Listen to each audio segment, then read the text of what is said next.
আসসালামু আলাইকুম রহমতুল্লাহি ওয়া বারাকাতুহু।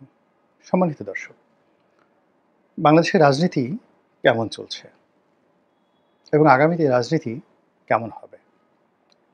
সমসাময়িক শব্দ, কথা, স্লোগান, ভাষা ইত্যাদি দেখেই আপনি আন্দাজ করতে পারেন। যেমন ধরুন, বর্তমান সময়টিতে এই গত কয়েক মাসে আপনি দেখবেন ডাস্টবিন এই শব্দটি, ময়লার ভাগাড় বা ডাস্টবিন এই শব্দটি রাজনীতির সঙ্গে ভীষণভাবে ম্যাচ করেছে। বিভিন্ন মানুষের সঙ্গে ডাস্টবিন নাম সংযুক্ত করা, তারপর কাউকে অপছন্দ হলে সেই নামের সঙ্গে মানে অমুক না ডাস্টবিন, তমুক না ডাস্টবিন, এটা দেশ এবং দেশের বাইরে যারা বাঙালি রয়েছেন তারা যেভাবে এই স্লোগান তুলছেন, এটার মনস্তাত্ত্বিক যে বিশ্লেষণ, সেই বিশ্লেষণের উপরই আগামীর রাজনীতি নির্ভর করছে। দ্বিতীয়ত, ডাস্টবিনের পরে আরেকটি শব্দ খুবই এই মুহূর্তে প্রচলিত, সেটা হলো সান্ডা। সান্ডা এমন একটা প্রাণী, মরু অঞ্চলে থাকে, আমাদের দেশের অনেকটা টিকটিকির মতো বড় আকারের, কুমিরও নয়, টিকটিকিও নয়, গুই সাপও নয়, ভীষণ রকম দেখতে বিশ্রী। তো এই সান্ডা সেই আরব দেশের লোকেরা খায়।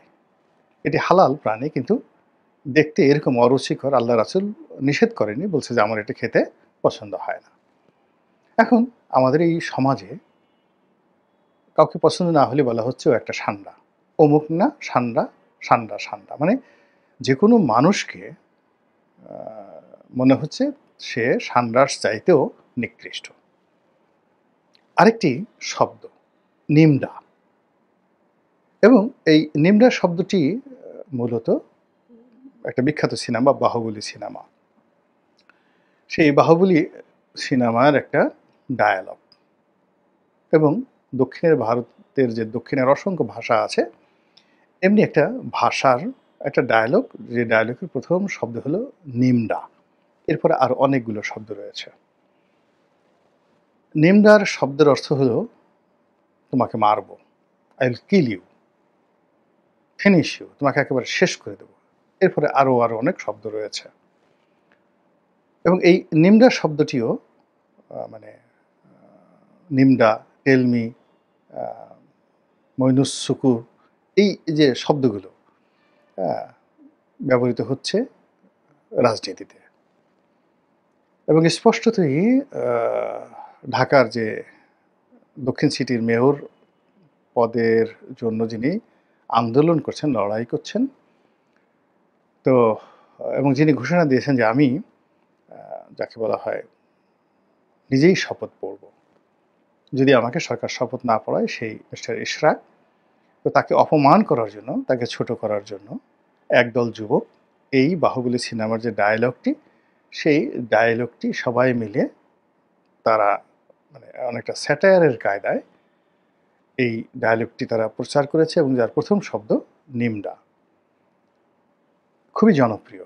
এবং এখন মানে এই নিমডার কারণে, এই ডায়ালগটির কারণে জনাব এরশাদ এতটা বিব্রতকর অবস্থায় পড়েছেন যে তাকে দেখলে, মানে তিনি যখন চলে যান, তার যারা বিরোধী পক্ষ পিছন থেকে এই নিমডা নিমডা শব্দ বলতে থাকে। তো এখন এই যে নিমডা, সান্ডা, বোতল, ডাস্টবিন, এইগুলো হলো আমাদের বর্তমান রাজনীতির স্লোগান এবং রাজনীতির পরিচয়, এবং এগুলোর উপরই আগামী 5 বছর 10 বছর রাজনীতি কেমন যাবে তা খুব সহজেই বলে দেওয়া সম্ভব। এবং সেটা কিভাবে সম্ভব তার একটু উদাহরণ দেই।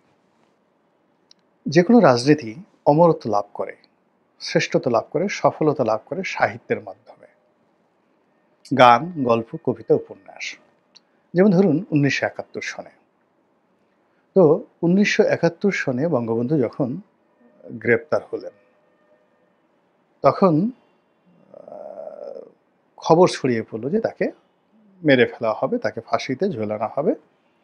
তখন ওই মানে অন্যতম বাংলা সাহিত্যের কিংবদন্তি অন্নদাশঙ্কর রায়, তার হৃদয়ের মধ্যে যাকে বলা হয় খুব প্রতিক্রিয়া তৈরি করলো, এবং তিনি ধরে নিলেন যে শেখ মুজিবুর রহমানকে ফাঁসিতে লটকিয়ে মেরে ফেলা হবে। কিন্তু তিনি লিখলেন যে এরকম শেখ মুজিব মরে যাবে, মরে যাবে, কিন্তু তার ইতিহাস থেকে যাবে এবং সেই ইতিহাসের যে কটি শব্দ তিনি রচনা করলেন, বাক্য তিনি রচনা করলেন, যতদিন রবে পদ্মা, মেঘনা, গৌরী, যমুনা বহমান, ততদিন কীর্তি রবে তোমার শেখ মুজিবুর রহমান। আমার কাছে মনে হয় বাংলা সাহিত্য ভাষা যতদিন থাকবে বঙ্গবন্ধুকে স্মরণ করতেই হবে এই কটি ভাষার মাধ্যমে। তো এই যে দেখেন সাহিত্য তৈরি হয়ে গেছে, শেখ মুজিব নেই, তার নেতৃত্ব নেই, তিনি জেলখানাতে, কিন্তু তাকে নিয়ে সাহিত্য তৈরি হয়ে গেছে। কিংবা শুনো একটি মুজিবরের তরে লক্ষ মুজিবরের ধ্বনি, আকাশে বাতাসে উঠে রনি, বাংলাদেশ আমার বাংলাদেশ। এই যে অমর গান যে তৈরি করেছিলেন, যারা সুর করেছিলেন, যে লিখেছেন, খুব বিখ্যাত কবি, আমার এই মুহূর্তে আমার নামটা মুখস্থ, খুব বিখ্যাত কবি। আগেরটা তো অন্নদা শঙ্কর রায়, আর পরেরটাও তিনিও খুব বিখ্যাত কবি। তো তিনি এই কথা রচনা করলেন, গান রচিত হলো, এবং তারপরে মোরা একটি ফুলকে বাঁচাবো বলে যুদ্ধ করি। এইভাবে মুক্তিযুদ্ধের সময় অসংখ্য গান, অসংখ্য কবিতা এমনভাবে রচিত হলো, মানুষের হৃদয়ের মধ্যে ঢুকে গেল, ভীষণভাবে ঢুকে গেল, এবং একটা মহান মুক্তিযুদ্ধে আমাদের বিজয় হয়ে গেল। তো এই যে দেখেন সাহিত্য একটা মুক্তিযুদ্ধকে পরিপূর্ণতা দিল এবং অমরত্ব দিল।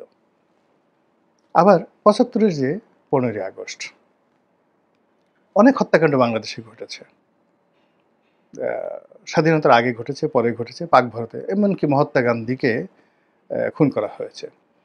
কিন্তু ১৫ই আগস্টের হত্যাকাণ্ড নিয়ে যে সাহিত্য হয়েছে, যে কবিতা হয়েছে, যে গান হয়েছে, তার ফলে কি হলো, এটা ইতিহাসে অমরত্ব লাভ করেছে। এবং ইতিহাসের যে সকল নির্মম এবং ঘৃণিত বিষয়গুলো আজীবন মানুষকে কাঁদাবে, বহু বছর ধরে কাঁদাবে, তেমনি ৭৫-এর ১৫ই আগস্টকে কেন্দ্র করে যে লিরিক্স তৈরি করা হয়েছে, শেখ হাসিনা যদি কিয়ামত পর্যন্ত অপরাধ করতে থাকে, তবুও ৭৫-এর যে নির্মমতার, যে ট্র্যাজেডির যে ইতিহাস, ওটাকে ম্লান করা যাবে না। ওটা একটা ভিন্ন ইতিহাস। মুক্তিযুদ্ধেরটা একটা ভিন্ন ইতিহাস। কিংবা বঙ্গবন্ধু শেখ মুজিবুর রহমান যদি ১০০০ বারও বাকশাল করেন, তো সেই বাকশাল দিয়ে কোনো লাভ হবে না, যেইভাবে ৭৫-এর ১৫ই আগস্টকে কেন্দ্র করে গল্প হয়েছে, উপন্যাস হয়েছে, সাহিত্য হয়েছে, চলচ্চিত্র হয়েছে, এবং এটা একেবারে ইতিহাসের যে সকল ট্র্যাজেডি, কারবালার ট্র্যাজেডির মতো একটা ট্র্যাজেডিতে পরিণত হয়ে গেছে। এটা হলো রিয়ালিটি। আবার দেখেন সেই সাহিত্য কি করে, রাজাকারকে নিয়ে সাহিত্য হয়েছে, আলবদরকে নিয়ে সাহিত্য হয়েছে, গোলাম আজমের একটা পোর্ট্রেট তৈরি করেছে পটুয়া কামরুল হাসান, তারপরে ৭৪-এর দুর্ভিক্ষ নিয়ে সাহিত্য হয়েছে, বাসন্তীর জাল পড়া নিয়ে সাহিত্য হয়েছে, বাকশাল নিয়ে সাহিত্য হয়েছে। ফলে আওয়ামী লীগ কিয়ামত পর্যন্ত চেষ্টা করেও এই অপবাদ থেকে কোনোদিন মুক্ত হবে না। কন্ট্রাস্ট, অর্থাৎ ৭১-এর মুক্তিযুদ্ধ, ৭৫-এর ১৫ই আগস্ট, তার সঙ্গে সঙ্গে আবার এটা। সিমিলারলি স্বাধীন বাংলাদেশে স্বৈরাচারী এরশাদ, দীপালি সাহা, দেলোয়ার, নূর হোসেন, তাদেরকে নিয়ে যে সাহিত্য হয়েছে, ফলে কিয়ামত পর্যন্ত এরশাদ সাহেব শত চেষ্টা করুক না কেন, এই সাহিত্যকে অতিক্রম করে কোনো অবস্থাতেই তিনি সুশাসক হতে পারবেন না। সাহিত্য লাগবে। তো ওই সময়ের যে সাহিত্য, স্বৈরাচারী আমলের সাহিত্য তাকে শেষ করে দিয়েছে। হাওয়া ভবন নিয়ে সাহিত্য হয়েছে, ২১শে আগস্টের গ্রেনেড হামলা নিয়ে সাহিত্য হয়েছে। এই সাহিত্যর কারণে এগুলোর যে কুখ্যাতি, সেই কুখ্যাতি কিয়ামত পর্যন্ত থেকে যাবে। তো সেই দিক থেকে যদি বিবেচনা করেন, জুলাই এবং আগস্ট বিপ্লব, যেটা ২০২৪ সালে হয়েছে, এটা নিয়ে সাহিত্য রচনা করতে হবে, এটা নিয়ে গল্প লাগবে, উপন্যাস লাগবে, স্ক্রিপ্ট লাগবে, মানুষের হৃদয় এবং হৃদমে এটা অনুরণিত হতে থাকবে, কবিতা, গান, শিল্প এবং সাহিত্যে। তা না হলে এই বিপ্লব মাঠে মারা যাবে। এগুলো বিপ্লবের কথা। ২ নম্বর হলো যে, যেমন আমরা এরশাদের সময় অনেকগুলো স্লোগান দিয়েছি, যেমন বঙ্গবন্ধুর জামানাতে জাসদ অনেকগুলো স্লোগান তারা তৈরি করেছিল, অনেকগুলো ন্যারেটিভ তারা তৈরি করেছিল। কিছু ন্যারেটিভ মিথ্যা ছিল, শেখ কামালের ব্যাংক ডাকাতি, কিন্তু ন্যারেটিভ তারা প্রতিষ্ঠা করে ফেলেছিল যে শেখ কামাল সেই ব্যাংক ডাকাতি করেছে, শেখ কামাল সেই মেজর ডালিমের স্ত্রীকে অপহরণ করেছে, ডাহা মিথ্যা কথা। তারপর শেখ কামাল শেখ জামালের বিয়েতে সোনার মুকুট দেওয়া হয়েছে। এই সমস্ত বিষয় নিয়ে যে ন্যারেটিভগুলো তৈরি করা হয়েছে, জনগণ এমনভাবে খেয়েছে, এখন আর ওখান থেকে আওয়ামী লীগ চেষ্টা করেও বেরোতে পারছে না। একইভাবে শহীদ প্রেসিডেন্ট জিয়াউর রহমান, তার ভাঙ্গা সুটকেস, তার ছিঁড়া গেঞ্জি, তার সাধারণ জীবনযাপন, মিতব্যয়িতা, তার দুর্নীতি না করা, সৎ জীবনযাপন, এগুলি নিয়ে বহু গল্প সাহিত্য উপন্যাস তৈরি হয়েছে। রাজনীতির 12টা বাজানো নিয়ে গুরুত্বপূর্ণ তথ্য দিলে গোলাম মাওলা রনি। সাক্ষ্য দেয়, মানুষ বিশ্বাস করবে না। সাহিত্য এমন একটা জিনিস। তো সেই দিক থেকে বর্তমানে যে রাজনীতি, সেই রাজনীতি নিয়ে একটি ইতিবাচক ন্যারেটিভ হয়নি গত 10 মাসে। অনেক অনেক নেতিবাচক হয়েছে। এখানে যদি বলা হয় লাগানোর রাজনীতি, বলেন তো এটা কি আইয়ুব খানের জমানা বুঝাবে? লাগানোর রাজনীতি, লাগালাগি রাজনীতি, কি ন্যারেটিভটা তৈরি হয়ে গেছে। তারপরে শেষে এটা কি টিক্কা খানের রাজনীতি বুঝাবে, যে টিক্কা খানকে লাগাতে চেয়েছিলেন? বুঝাবে না। কোন সময়টাতে বুঝাবে? তো এরকম ন্যারেটিভ তৈরি হয়ে গেছে। তো সেই দিক থেকে এই যে সান্ডা, তারপরে শেষে এই যে যাকে বলা হয় বোতল, এরপরে নিমডা, এরপরে এই যে এখন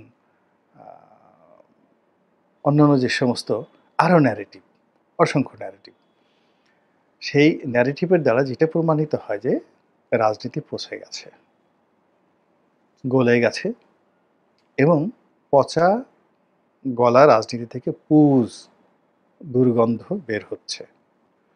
আর সেই দুর্গন্ধর মধ্য থেকে যে ক্রিয়াগুলো আছে না, পোকা, ক্রিয়া, দুর্গন্ধ, সেই ক্রিয়াগুলো শব্দ করছে।